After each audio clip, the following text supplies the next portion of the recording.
अस्सलाम वालेकुम, खुशामदीद। बच्चे का वजन किस तरह बढ़ाया जाए कि बच्चा आपका हेल्दी लगे।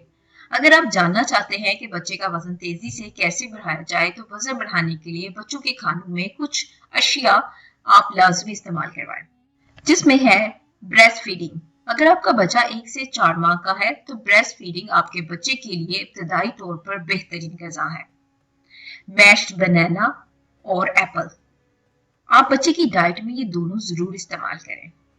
अंडे की जर्दी बच्चे की बेहतरीन गजा में से एक गजा है। इसमें बहुत से ऐसे विटामिन हैं जो आपके बच्चे को हेल्दी करने में मदद देते हैं। इसके बाद है फिश, चीज और पनीर, बटर और घी। अगर आप इन चीजों का इस्तेमाल अपने बच्चे की डाइट में करेंगे तो आपके बच्चे का वजन बहुत तेजी से बढ़ना शुरू हो जाएगा। मजीद इसी तरह की वीडियो के लिए आप हमारा चैनल लाइक और सब्सक्राइब जरूर करें। Thank you for watching video.